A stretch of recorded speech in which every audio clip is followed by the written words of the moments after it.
Je pense que quand on veut améliorer sa vie, il y a un déclic important à avoir, c'est le fait de monter en compétence sur les choses récurrentes de sa vie. C'est-à-dire que ça concerne beaucoup de domaines, des plus généraux aux plus précis, mais en fait, finalement, l'idée c'est de se dire, ok, quand quelque chose se représente encore et encore, pourquoi ne pas monter en compétence sur cette chose-là? De cette façon-là, je peux régler les problématiques ou optimiser mon action et pouvoir obtenir ce que je veux ou l'obtenir plus rapidement. Et donc, ça m'amène à ce dont on va parler dans cette vidéo, c'est les dynamiques sociales. Parce que les dynamiques sociales, ce sera là toute ta vie.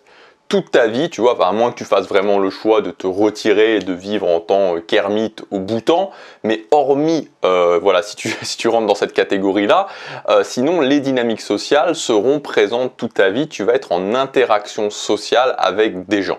Alors bien sûr, si aujourd'hui ta vie sociale ne te convient pas, tu peux te dire que c'est pas si grave, tu peux te dire qu'on est mieux seul que mal accompagné, tu peux te dire que le monde est mauvais, que les gens sont mauvais. Et je peux te parler de cette solution, parce que moi, cette solution, c'est ce que j'ai fait jusqu'à mes 20 ans. C'est-à-dire que jusqu'à mes 20 ans, j'avais une vie sociale qui ne me convenait pas du tout, j'étais isolé socialement, on ne me respectait pas, j'étais dans un désert sentimental, et je me disais toutes ces choses-là. Je me disais que finalement, j'étais mieux seul que mal accompagné, je me disais que voilà, les gens étaient méchants, que je leur avais rien fait.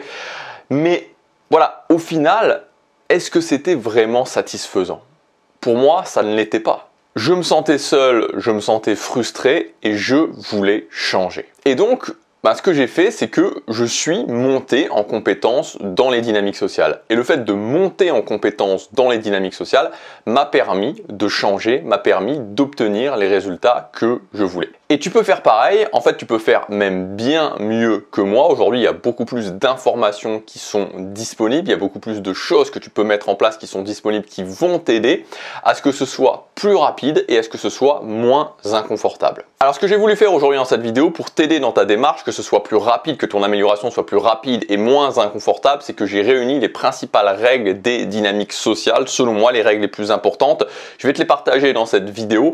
Voilà, j'espère sincèrement que ça t'aidera. La première chose, c'est que les dynamiques sociales, donc la première règle, c'est que les dynamiques sociales sont un langage. Alors, tu sais, moi, j'aime beaucoup observer les choses et par rapport à ces observations, essayer de réfléchir par rapport à ça, tu vois. Et quelque chose que j'ai beaucoup observé, je sais pas si toi tu l'as déjà observé, tu peux me le dire, voilà, tu peux me partager ton avis en commentaire, c'est le fait que en fait, souvent, les gens qui sont réservés socialement, et donc par une certaine extension, les gens qui n'ont pas forcément la vie sociale qu'ils veulent, sont aussi souvent des gens qui ne sont pas, on pourrait dire, qui ne sont pas très bons en fait, très compétents, on peut appeler ça comme on veut, dans les langues étrangères. Et je ne sais pas si tu as déjà remarqué ça quand tu étais à l'école, quand tu étais au lycée, tu vois, de voir des gens qui pouvaient très bien performer dans des matières, tu vois, le français, les mathématiques, je sais pas, etc., et qui pourtant, dès qu'on était dans les langues étrangères, étaient moyens, voire mauvais. Et en fait, c'est tout à fait normal parce que les dynamiques sociales sont un langage. C'est-à-dire que tu as notamment cette différence entre les naturels et les gens qui vont devoir apprendre, les learned, moi ce que j'appelle les learned, les naturels étant les gens qui l'ont appris par mimétisme. Et c'est pareil pour un langage, tu as des gens qui apprennent par mimétisme par leurs parents, c'est comme je te disais pareil pour les dynamiques sociales. Donc ça c'est vraiment la première chose à comprendre, c'est que les dynamiques sociales sont un langage et donc ce qui est vraiment le point à retenir par rapport à cette règle, c'est que tu peux l'apprendre. La deuxième chose, c'est que apprendre un langage et donc apprendre les dynamiques sociales comporte toujours une part d'inconfort. Tu vois là par exemple j'apprends le coréen, je suis en Corée, je vis à Séoul, j'apprends le coréen et il y a toujours, tu vois quand j'ai des interactions avec des gens, ces moments un petit peu, tu vois ces moments que j'appellerais ces moments oh-oh, tu vois ces moments où tu dis quelque chose, la personne ne te comprend pas, tu vois, il y a ce moment un petit peu bizarre, tu vois cette espèce de flottement, de temps de latence où tu te sens un petit peu, parfois tu te sens un petit peu ridicule, parfois tu te sens un petit peu jugé et en fait, voilà, c'est ce qui va se passer quand tu vas, si tu apprends une langue étrangère, si tu apprends un langage étranger, et donc ça sera pareil pour les dynamiques sociales. Et je me souviens une fois d'une réflexion d'un coach en dynamique sociale, c'était un coach américain qui disait « Le fait, quand on apprend les dynamiques sociales, le fait d'avoir ces moments où on se sent un petit peu ridicule, on a l'impression d'être jugé. C'est quelque chose qui va non seulement arriver, mais c'est quelque chose qui est requis. C'est requis de passer par ces moments-là. Donc tu peux vraiment switcher ta manière de voir les choses en te disant tous ces moments quand tu vas travailler dans les dynamiques sociales, quand tu vas vouloir t'intégrer socialement, quand tu vas vouloir améliorer tes conversations, quand tu vas vouloir augmenter ta valeur sociale, quand tu vas vouloir intégrer des nouveaux cercles sociaux, quand tu vas vouloir séduire, etc., etc.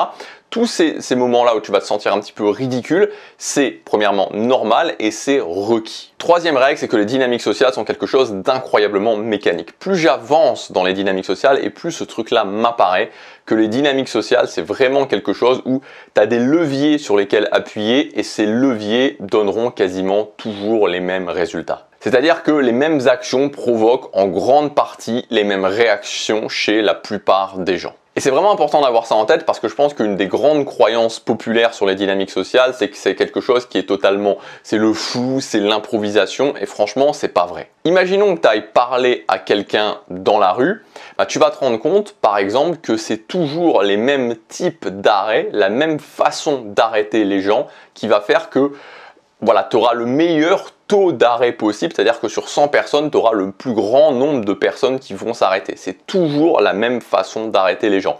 Ensuite, si tu proposes que tu es plutôt en mode séduction et que tu proposes justement à ces personnes-là, donc à cette personne-là, une par une, d'aller boire un café, tu vas t'apercevoir que c'est toujours les mêmes objections qui vont revenir. Et ce qui est encore plus fascinant, c'est que tu vas t'apercevoir que c'est toujours pour chaque objection quasiment la même façon de passer au-delà de l'objection qui va fonctionner. Ensuite, quatrième règle, c'est la règle de la valeur sociale. Les dynamiques sociales, la vie sociale en général, est un grand marché où tout le monde cherche à combler son propre intérêt et donc, par voie de conséquence, tout le monde cherche de la valeur positive. Et l'évaluation de cette valeur, c'est ce que j'appelle la valeur sociale. Et donc, par rapport à ça, sachant que cette valeur sociale, c'est la première chose que les gens vont évaluer, comprendre ce qui fait monter ta valeur sociale ou comprendre ce qui fait baisser ta valeur sociale est essentiel parce que en fonction de cette valeur sociale, les gens vont agir totalement différemment avec toi. Exemple, tu es dans un groupe de personnes et il y a un événement stressant qui t'arrive. Si tu réagis en commençant à crier dans tous les sens, en disant que c'est une catastrophe et en te plaignant, ou si tu réagis d'une façon détachée à la situation en disant que ok, c'est pas facile mais tu vas trouver des solutions et tu vas gérer la situation, c'est pas du tout la même chose dans ce qui va se passer dans l'évaluation de ta valeur sociale. La cinquième règle, c'est le fait d'oxygéner ta vie sociale. Les gens qui n'arrivent pas à avoir de nouveaux résultats dans leur vie sociale, c'est dans beaucoup de cas, tout simplement parce qu'ils n'oxygènent pas leur vie sociale. C'est-à-dire qu'ils voient toujours et encore les mêmes personnes et quand ils apprennent des nouvelles choses, ils les testent encore et toujours sur les mêmes personnes. C'est une très mauvaise idée, tout simplement à cause de la règle qu'on a vue précédemment, c'est la règle de la valeur sociale. Les gens t'ont déjà évalué, une fois qu'ils t'ont évalué, c'est très compliqué de changer justement cette évaluation et cette vision qu'ils ont de toi-même. C'est pour ça que c'est important d'oxygéner sa vie sociale pour rencontrer des nouvelles personnes et quand tu commences à créer des nouveaux flux sociaux dans ta vie, alors tu as toutes les portes du changement qui peuvent s'ouvrir à toi. Sixième règle, c'est l'automatisation, les routines qui est un petit peu la suite en fait finalement, la concrétisation de la règle numéro 3. On a vu que les dynamiques sociales c'était quelque chose d'assez mécanique. Moi quelque chose qui m'a beaucoup aidé concrètement à transformer ma vie sociale, c'est l'automatisation, la mise en place de routines. Parce qu'en fait, comme je te disais, c'est très mécanique. Et donc, c'est-à-dire que quand c'est quasiment tout le temps, par rapport à un objectif donné, ou même si tu prends la vie sociale en général, c'est quasiment les mêmes problématiques que tu vas retrouver. Imaginons, tu vois par exemple, quelque chose qui va être le fait d'aller avoir des micro-conversations avec quelqu'un dans une soirée. C'est-à-dire que dans une soirée, tu es capable d'aller parler à quelqu'un que tu connais pas, d'avoir une micro-conversation de 2-3 minutes avec cette personne-là, tu vois. En fait, l'idée, c'est que quand tu commences à automatiser ça, quand tu te crées une routine de micro-conversation qui fonctionne dans les soirées, donc dans l'événement soirée, en mode nuit, tu vois, dans cet environnement-là, voilà, tu te crées une routine par rapport à ça, et cette routine, tu vas la répéter, donc avec les nouvelles personnes à qui tu vas aller parler, et en fait, tu vas pouvoir l'optimiser, et au bout d'un moment, tu as une routine qui fonctionne et tu as développé cette compétence et tu as passé ce problème. C'est ok, c'est fini, tu vois. Tu sais aller parler à des gens que tu connais pas et avoir une micro-conversation dans les soirées de 2-3 minutes. C'est fait, c'est réglé, c'est terminé. Tu n'as plus ce problème. Et c'est ça en fait, pour moi, l'intérêt de l'automatisation, l'intérêt de mettre en place des routines, c'est que tu mets en place quelque chose, tu l'optimises et ensuite c'est fait. Tu vois, tu as réglé le problème, tu as réglé définitivement le problème. Et donc de cette façon-là, tu peux vraiment progresser dans les dynamiques sociales, tu vois, en sorte de toile, tu vois, comme une sorte de toile d'araignée où tu vas progresser en fait sous forme d'objectifs ou sous forme de compétences. Et en fait, par rapport à ça, par rapport aux objectifs ou aux compétences, tu vas pouvoir diviser ça en séquences et dans ces séquences, tu vas pouvoir mettre en place des routines qui vont te permettre de progresser et de régler chacune des problématiques jusqu'à arriver à l'objectif que tu veux ou au développement de la compétence que tu veux. Et enfin, la 7e règle, c'est le fait de choisir entre les résultats et les croyances. Et donc la question que je voudrais te poser, c'est est-ce que tu es prêt à sacrifier les résultats potentiels que tu peux avoir dans ta vie sociale sur l'autel de tes croyances? Tu vois, moi, quand j'ai commencé à m'améliorer socialement, j'avais plein de croyances, des croyances qui avaient été transmises par la société, par mes parents, etc., etc. Et en fait, je me suis aperçu que la plupart de ces croyances se sont révélées complètement fausses, c'est-à-dire qu'elles se sont révélées brisées juste par les faits, parce que les preuves m'apportaient que ça ne fonctionnait pas, que ce n'était pas comme ça. Et ces croyances, le problème, c'est qu'elles peuvent vraiment empêcher d'avancer. Et donc c'est pour ça que tu as un choix à faire, tu as une question à te poser. Est-ce que je garde mes croyances et que je m'assois sur les résultats que je veux?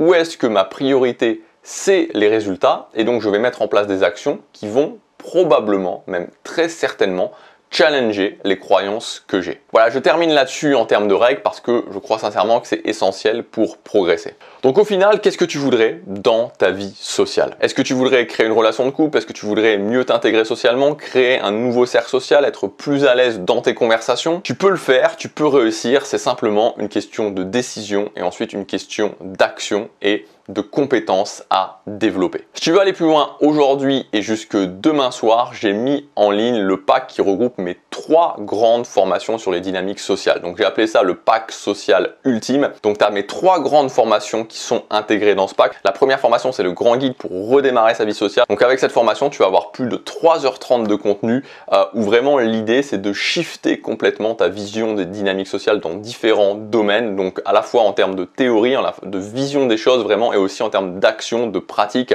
Voilà, à la fin de cette formation, ta vision des dynamiques sociales ne sera plus du tout la même. Dans le chapitre 1 de cette formation, on parlera de la règle fondamentale des échanges sociaux, le chapitre 2, la matrice de la progression sociale, le chapitre 3, comment sortir de la timidité, de l'invisibilité sociale et booster son estime de soi, le chapitre 4, on verra comment devenir assertif, le chapitre 5, on verra le respect et l'affirmation, le chapitre 6, l'intégration sociale et le chapitre 7, la séduction. Ensuite, tu auras ma deuxième grande formation, super sociable, 4 heures de formation pour apprendre à socialiser, t'intégrer dans un cercle social et développer de nouveaux cercles sociaux.